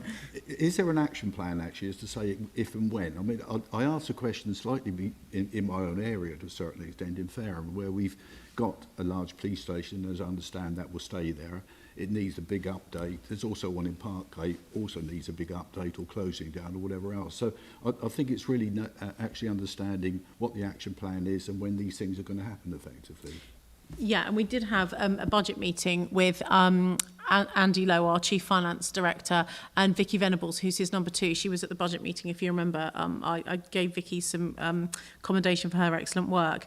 About 2 weeks ago, wasn't it, Jace, to go through this exact point, Councillor Cartwright. So, you know, to look at what we've got. And the key thing for us in looking at buildings that we kind of know that we don't really need anymore is to work on the uplift. And at the moment, there's still some moving parts on that one, because whilst at the moment local policing, neighbourhoods and RMP are going to be swelling with these new officers up until March next year when the recruitment of those end, they will very quickly permeate into they need to go into investigations. We really, really need more people in investigations. So they will, and then into specialist dog handling, marine, wherever they're going, you know, that will happen. So we are at the moment slightly not holding our breath, but we're just waiting to see what the constabularies flow through to finalisation. We can then overlay that. We've started doing some of it, and we could probably do a separate session with you, maybe in one of the subcommittees. I'm not sure which one would be the appropriate one for the estate stuff, but to give you a lot more detail on that. And I can also share with you sort of like the 6 top projects we've got. Southampton is one of them. This roads forensic investigation build is one of them. You know, Bitton was one, and that's just about to come off. But what's now coming on to replace the new Bitton RMP hub that we're opening in 2 weeks' time is the existing police station that's next door but one. You know, what are we going to do with that? So are we going to knock down and rebuild? Are we going to refurb? There's a bit of project work going on. So one of the people that works in our estates team is an estates project lead. That's her expertise, and she's working through that at the moment to do some sort of costings I think we use AOCON. We use a few companies like that do some of that sort of feasibility work for us. And yeah, so probably I think it'd be useful if I maybe gave you sort of the big 6 that we're like for the next 12 months. Well, some of these are going to go on beyond 12 months, but the big projects we've got working on at the moment. And with Southampton, whilst that's not due to start until next March, the work that's going on now is all the procurement. It's the tendering of how much it's going to cost to get the contractor in to do the work that we need, or in some cases 2 or 3 contractors, because air conditioning stuff, for example, is not great, and that has to be done separately. So, yeah, I think we'll get that stuff to you, if that's okay. We'll work with you, Chair. Well, I was going to add, I think the conversation's already started. Okay. To point to July. Apologies. As far as bringing that sort of more detailed strategy progress, and I'm sure that will pick up the large projects as well.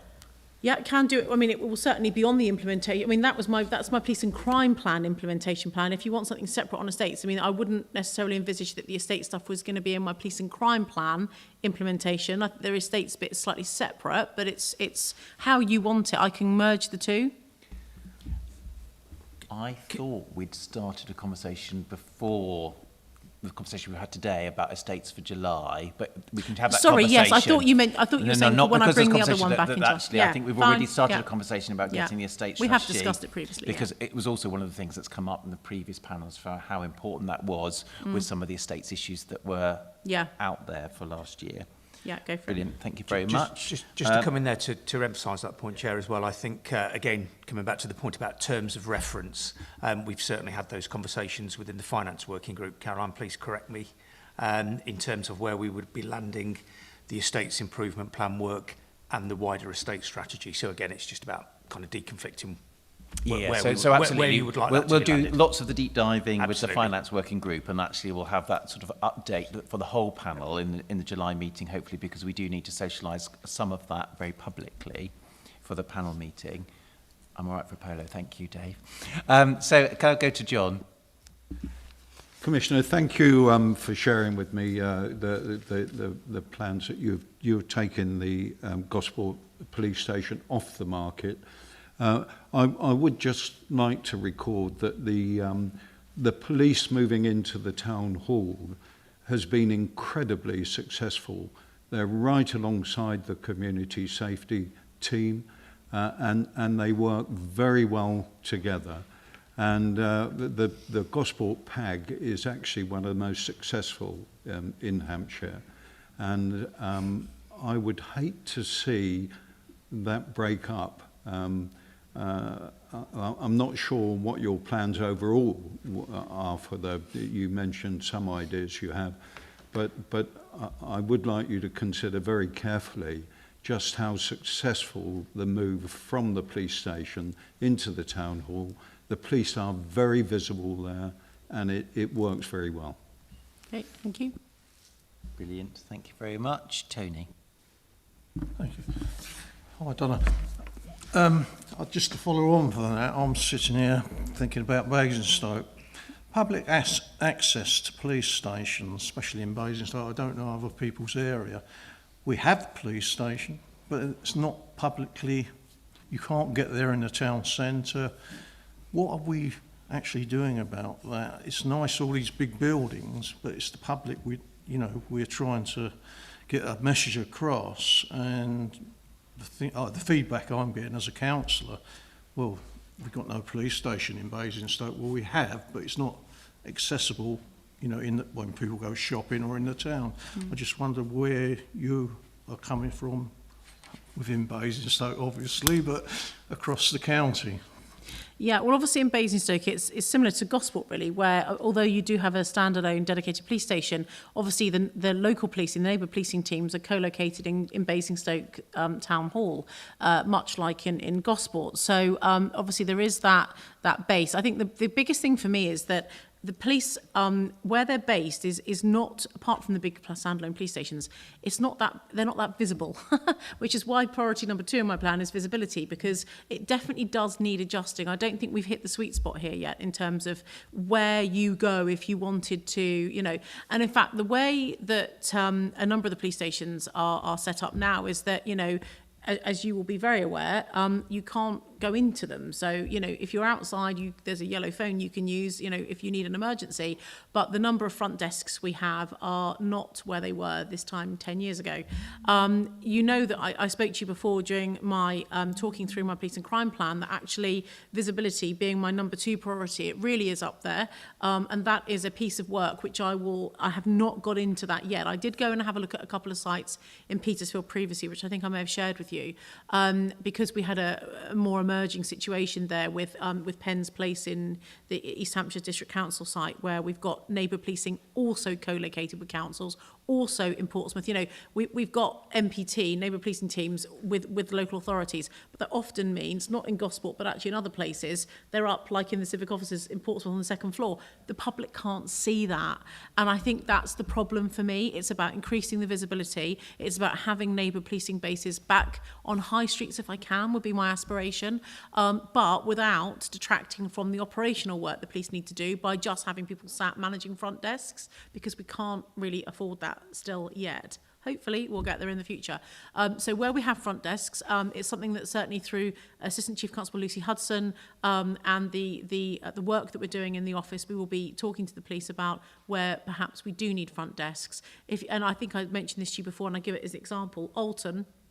If you live in Alton and you are put on court bail to report once, twice, 3 times a week, it's Basingstoke or haven't. And that is really not convenient, and you are almost setting somebody up to fail We've discussed this at length, haven't we? So, you are setting someone up to fail if they often don't drive, if you're a shoplifter, you're an alcoholic, you're someone who needs to report, or whatever it is, you're talking probably best part of a day in 3 or 4 buses to get to Havant or to get to Basingstoke and back home again just to do your daily reporting, your three time a week reporting. That's not really acceptable. And so it does need looking at. So working with force requirements plus my aspiration for visibility, we're working very closely with Hampshire Fire and Rescue because of this, because you'll know that could be a very effective way of the public sector delivering this aspiration, Alton being the classic example, where we could have a police base without literally breaking my entire estate's budget of having to create 40, 50 of these across Hampshire and the Isle of Wight,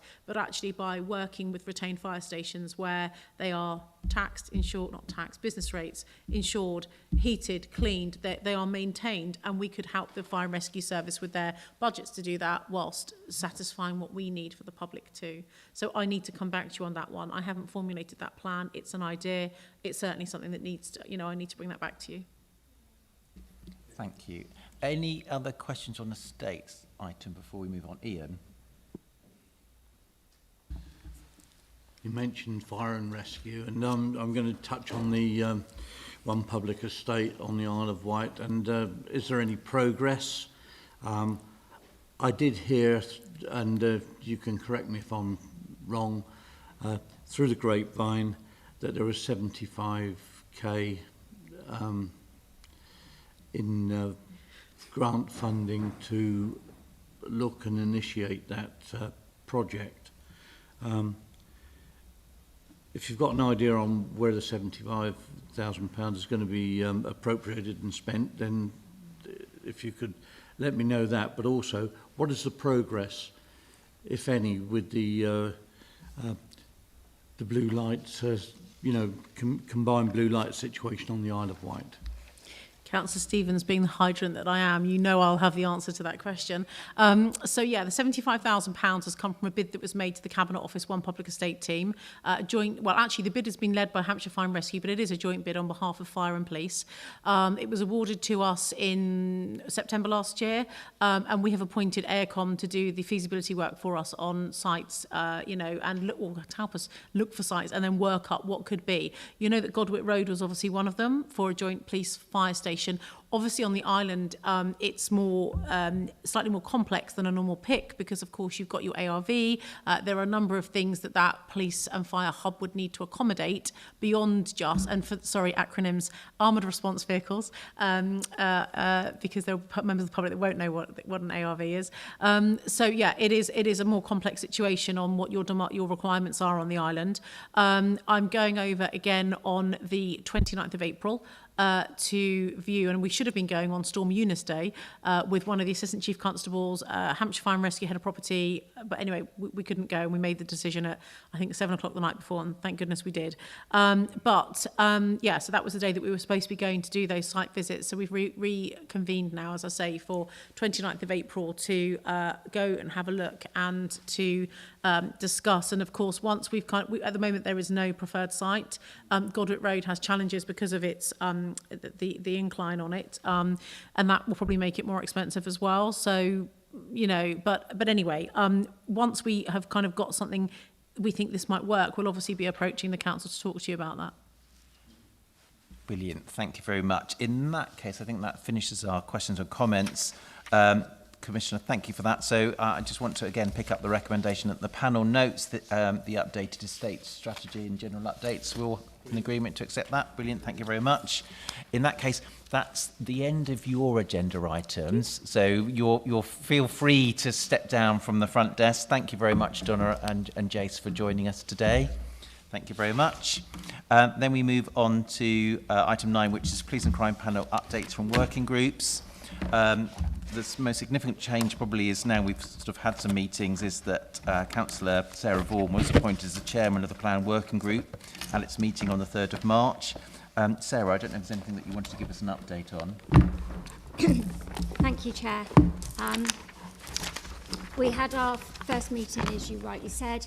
The lovely Jason joined us. The Chief Executive provided an update to the meeting. We heard the completion of implementation plan was delayed due to other activities being undertaken within the office, which you've heard about this morning.